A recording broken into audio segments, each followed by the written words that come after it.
Assalamualaikum warahmatullahi wabarakatuh.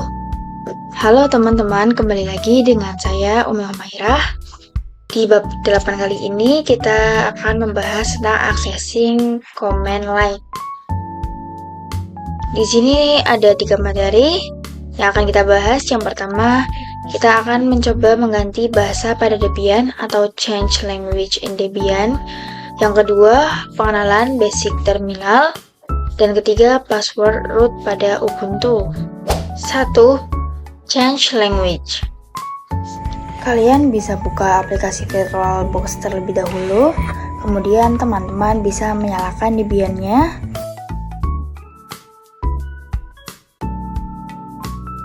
Kemudian login. Untuk cara mengganti bahasanya, di sini kita search terminal. Di sini saya akan menggantinya ke bahasa Inggris, yang dimana sekarang saya sedang menggunakan bahasa Indonesia ya. Langsung saja kita ganti bahasanya. Kalian masuk ke akun root, kemudian ketikkan perintah su, lalu kita masukkan sandi root yang telah kita buat sebelumnya. Oke, di sini saya sudah berhasil masuk ya teman-teman. Jika kita sudah masuk ke dalam akun rootnya, teman-teman bisa mengetikkan perintah sudo dpkg min reconfigure locales, lalu enter.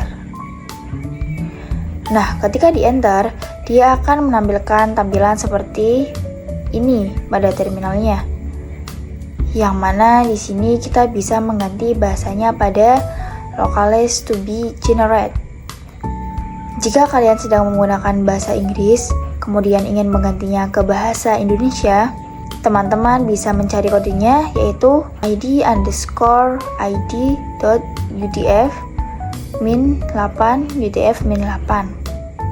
Yang ini ya.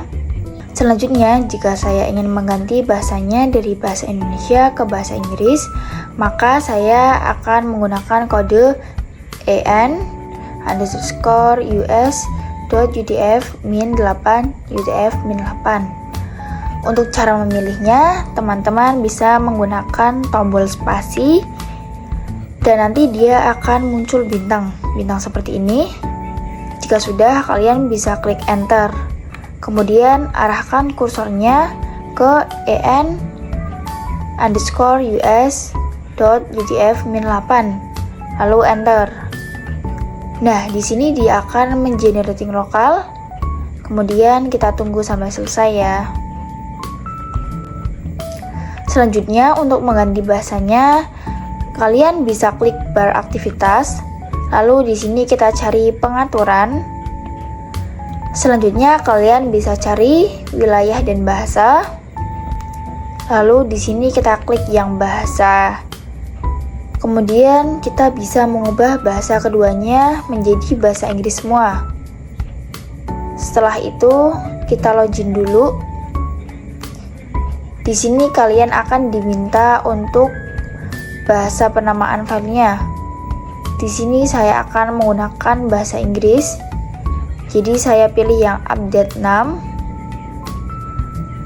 Oke, sekarang bisa kita lihat di sini bahwa bahasanya telah berganti menjadi bahasa Inggris ya teman-teman. 2. Pengenalan basic terminal.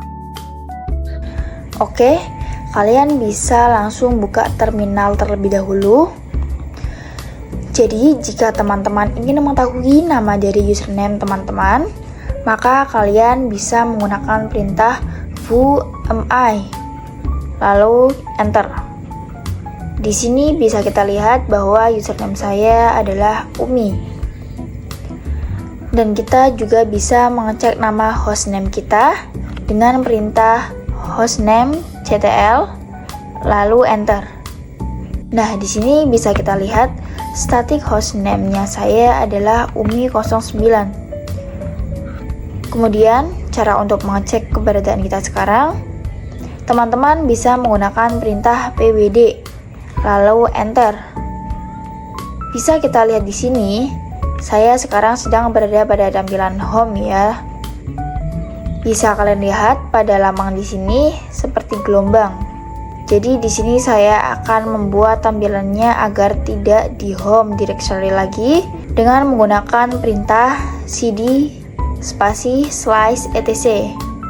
Lalu enter. Maka di sini lambangnya akan berubah menjadi slice etc ya. Kemudian saya akan kembali ke home directory dengan menggunakan perintah cd spasi slice home slice umi lalu enter.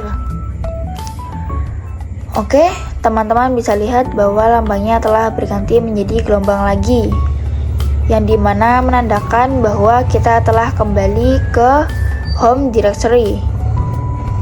Teman-teman bisa perhatikan di sini terdapat lambang dolar, yang berarti kita hanya memiliki hak akses sebagai user biasa. Dan jika terdapat lambang pagar seperti ini, menandakan bahwa kalian memiliki hak akses root atau hak akses paling atas, karena ada directory atau file yang hanya dapat diakses oleh root saja. Nah, bagaimana cara agar kita bisa mendapatkan hak akses rootnya?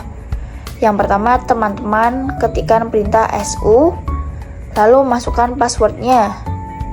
Kemudian teman-teman bisa lihat di sini bahwa tandanya sudah hilang ya, yang dimana itu menandakan bahwa hak akses kita sudah berubah menjadi akses root. Buat teman-teman yang masih bingung, kenapa sih di sini namanya masih sama, yaitu slice home? Jadi, slice home pada directory biasa dengan root itu sebenarnya berbeda ya, yang dimana pada user biasa itu memiliki lambang dolar, sedangkan pada slice home-nya root itu terdapat lambang pagar. Saya akan mencoba memasukkan perintah cd spasi slice root. Nah, sekarang saya sudah berada di home directory-nya, dan di sini terdapat lambang pagar ya.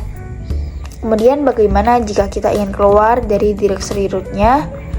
Teman-teman bisa menggunakan perintah exit. 3. Password root pada Ubuntu. Oke, jadi untuk Ubuntu itu berbeda ya dengan Debian, yang mana ketika proses instalasi Debian itu terdapat parameter password rootnya, sehingga kita bisa langsung membuat password rootnya di Debian. Sedangkan untuk Ubuntu tidak terdapat parameter untuk passwordnya.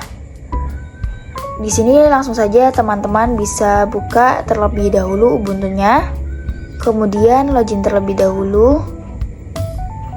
Lalu untuk membuat password root-nya, teman-teman bisa menggunakan perintah sudo passwd, sudo passwd. Lalu masukkan password user terlebih dahulu. Selanjutnya, untuk membuat password root, saya akan menggunakan angka 54321. Oke, sekarang saya sudah bisa masuk ke hak akses root-nya ya, teman-teman. Jadi di sini saya akan mencoba password-nya. Apakah sudah bisa atau belum? Saya akan menggunakan perintah su, kemudian masukkan password yang telah kita buat. Oke, bisa teman-teman lihat di sini saya sudah bisa masuk ke user root pada Ubuntu-nya. Oke, sekian video yang dapat saya sampaikan.